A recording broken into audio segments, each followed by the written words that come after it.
right now on 5 on your side at 10. We started off with a frost and freeze in many locations this morning as temperatures fell in the low to mid 30s in many spots. Why tomorrow morning is going to be so much different and how long we'll stay with that warmer weather. Tonight, a fallen hero laid to rest. No matter what your mood, he would lighten it. A teenage volunteer firefighter who gave his life is given a moving memorial by his community. See how a town is coming together to honor his memory. That's what really brings us all together today. Good evening, everyone. Thanks for joining us. I'm Robert Townsend. Teenage volunteer firefighter Chevy Gall was remembered today after being killed in a crash last Friday on his way to a water rescue. 5 on your side's Annie Krall heard from first responders at the Franklin County funeral about honoring this young man's legacy. Lifestream Church was filled with more than 100 people from all over the state to remember Chevy Gall, killed on Highway 50 on April 4th in the midst of heavy rains. He was always willing to train, be there with the guys, do whatever needed to be done, day or night. He was a quick learner. Some things took a little longer than others, but he was a quick learner.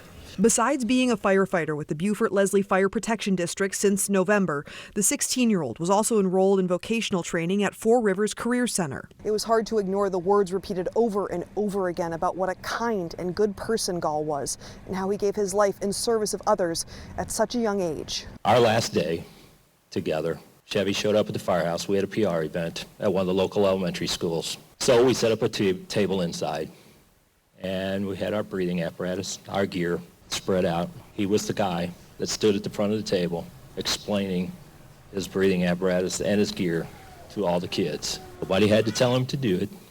He just did it.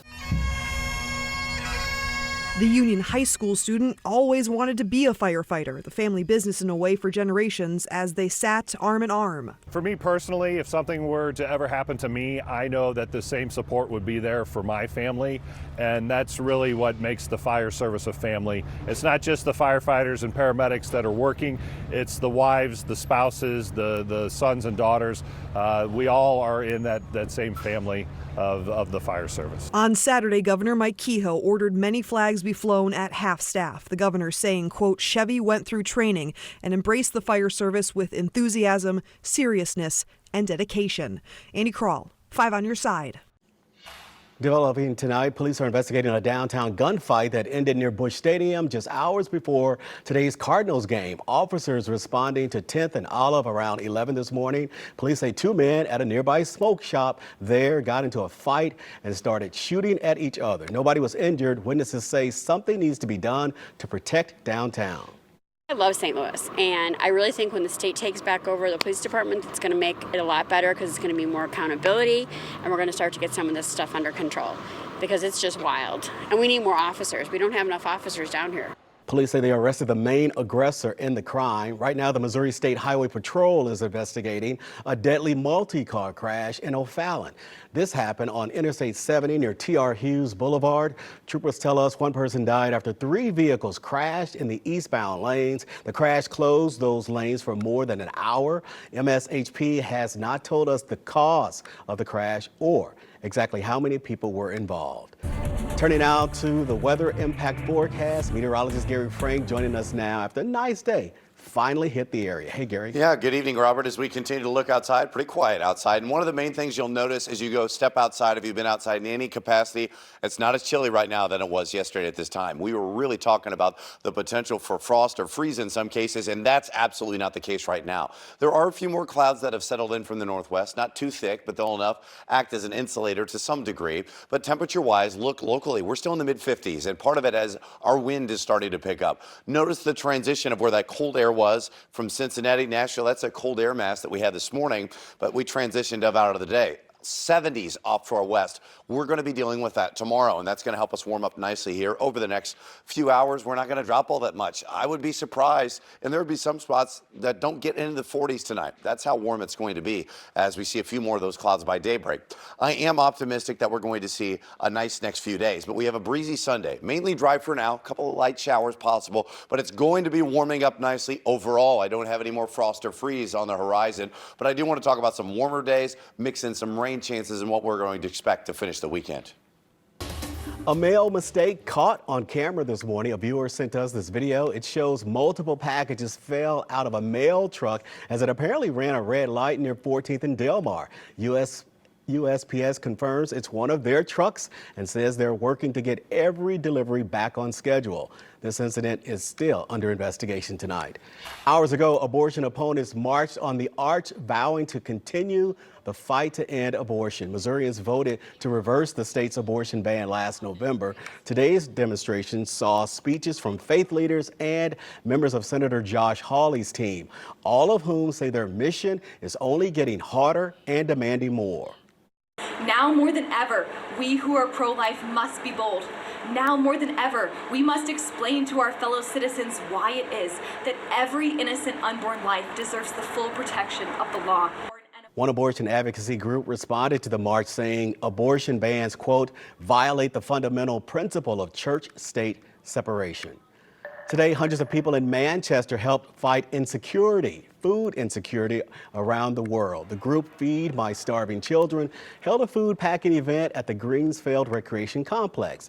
The nonprofit says these events end up making thousands of meals for kids in more than 100 countries. Organizers say today's event shows anyone can make a difference. These countries don't have the right soil, the proper equipment, or grocery stores like we do. They don't have any of that. What's so common to us, if someone gets their heart touched by that or is feeling called to come support and donate, it really helps out FMSC more than you could ever imagine. The group also held a food drive for communities all around the bi-state. Giving back by giving blood. I want to help other people, and I want to pay it forward. One woman's story of survival inspiring her community. Tax tricks, new scams are targeting taxpayers, putting your information at risk. See what you can do to avoid filing fraud. As we continue to warm up tomorrow, it's going to be much more windy. Our highest wind speeds expected tomorrow, and when the wind shifts and changes things to start the week.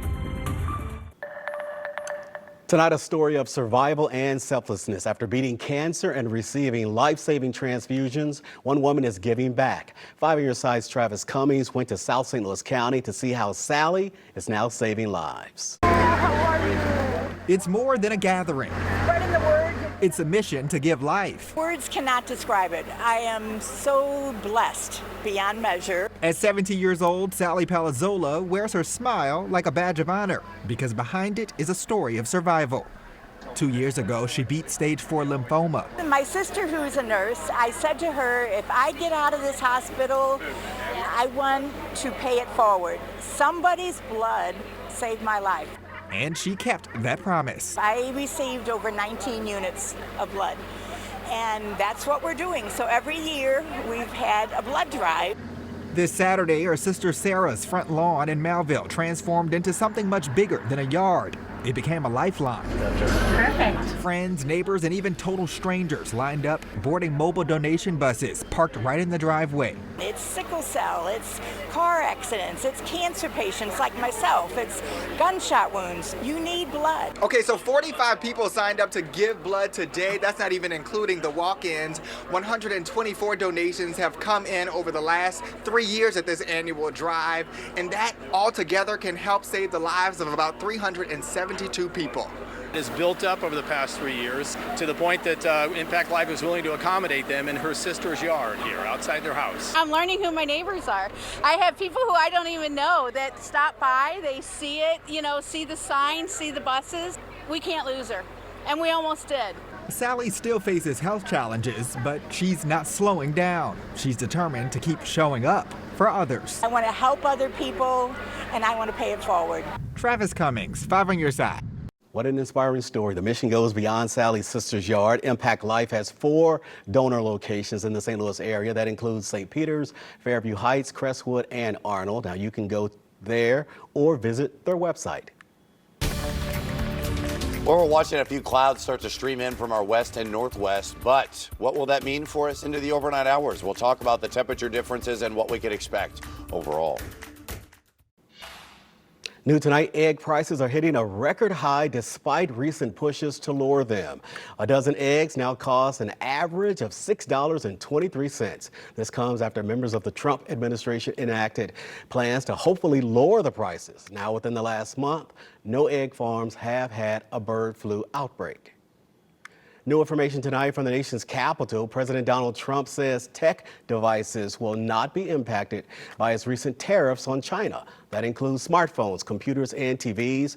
White House officials say this new guidance is to give companies enough time and resources to move production to the U.S.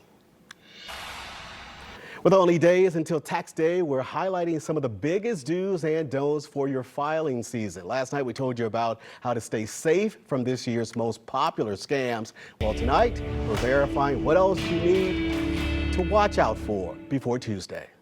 In part 2 of our look at the Dirty Dozen IRS scam report, we're focusing on how scammers take advantage of taxpayers who are trying to settle their debts with the agency. During tax season, scammers have been known to target people who want to use the Offer in Compromise, or OIC program, which allows people to settle tax debt for less than the full amount they owe. To bring you up to speed on how this scam works, we're sharing Verify Fast Facts from the IRS and the National Cybersecurity Alliance, a nonprofit organization which promotes cybersecurity awareness and education. First, not everyone is eligible for the Offer in Compromise program. The IRS warns bad actors will aggressively promote this program in misleading ways to people who clearly don't meet the qualifications, costing taxpayers thousands of dollars. You don't have to guess if you qualify. There's a quiz you can take on the IRS website to see if the program is an option for you. Second, you don't need to hire someone to use the OIC program. The IRS says some companies offer legitimate services to help taxpayers file a request, but scammers running so-called OIC mills will charge excessive fees for a service taxpayers could have gotten themselves directly from the IRS. And third, if you do decide to hire a company to help you with an Offer in Compromise, aggressive marketing is a red flag that you're being scammed. Cliff Steinauer, Director of Information Security and Engagement at the National Cybersecurity Alliance, says people need to research companies that contact them. Let's say you get something from a tax preparing company that you've used in the past, but it seems unusual.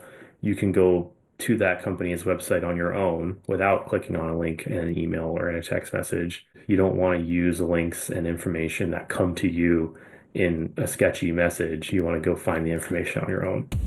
Even if you don't qualify for the OIC program, most taxpayers do qualify for an IRS payment plan to pay off debt over time.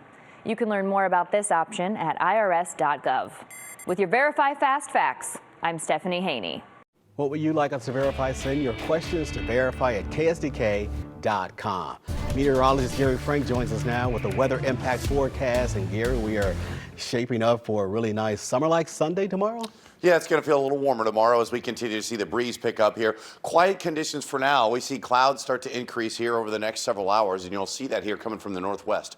As we look overall, you'll notice that there are a few clouds starting to stream in at the moment, as I mentioned, but we started off this morning at 37 degrees. It was cold. We had some spots locally as I zoom in, and you'll see 30 in Farmington, but other spots like Chesterfield at 31 degrees, 34 in Litchfield, many spots, even Mount Vernon at 30. Metro East, we're under a frost advisory, but you know, for the most part, we continue to see that warm air settle back in. It's a big difference because right now we're talking about temperatures that are still at 62 in Sullivan, 64 at Lake of the Ozarks. I mean, 50s even in the Metro East. So we're going to continue to see warmer conditions here overall. In the next few hours, you're not going to see much of a change. Low 50s to start our morning. But as we look tomorrow, watch this stuff push out of here. There's that cooler air mass.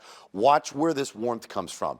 It is significant. Look at Oklahoma City, areas in Texas, they're headed for the mid-90s. Very warm conditions, even on the other side of the state. I mean, you're talking about Wichita, probably going to touch 90 tomorrow. But for us, we're going to see very warm conditions as well. And I think we're going to work our way into the low 80s pretty easily. So very windy as well. And we'll watch our wind go from the south to the west-southwest gradually throughout the day with gusts over 30 miles an hour possible as we head into those low 80s. And to pinpoint the wind exactly, you're going to start up with a south wind, which has already started to pick up to some degree right now, but it will be picking up more, and it's going to be out of the south. Gusts up to 35, maybe 40 miles an hour in some of the higher wind gust spots for tomorrow. But watch how this switches to the south-southwest, and that's where I think we're going to see our warmest conditions as it really transports a lot of that warmer air. So expect that. As it starts to blow around some of this stuff, keep in mind our tree pollen is now moderate. I can feel it. I'm sure you can too. And our mold is low, but really it's going to blow around the tree pollen. Well, that's what's coming up right now. You're feeling that. Now, and as far as any change, I do expect that you'll notice we go from the southwest on Monday to that northwesterly flow. It's going to come in pretty quietly. We're not expecting much of a change, and there may be a few light showers. However, this particular run of Futurecast doesn't really show them, and I don't think there's going to be much in the way of rain as this passes through, but once it clears out, we'll get rid of the clouds, and it's certainly going to be cooler. For the next 7 days, we're at 83 tomorrow, breezy conditions 67, a slight chance for rain. We're in the mid-60s here on Tuesday, and you'll notice that there is no day that we're in the 30s, so we're starting to get to that point where not much happening. Low to mid-70s, our next chance for better widespread rain Thursday and maybe by next weekend as we head into Easter weekend, but Friday, pretty warm. Looking forward to it, Gary. Thanks. Corey's here now with what's coming up in sports. Robert, the Blues are in a fight for their playoff lives. We'll have the latest from the Note out in Seattle coming up in sports.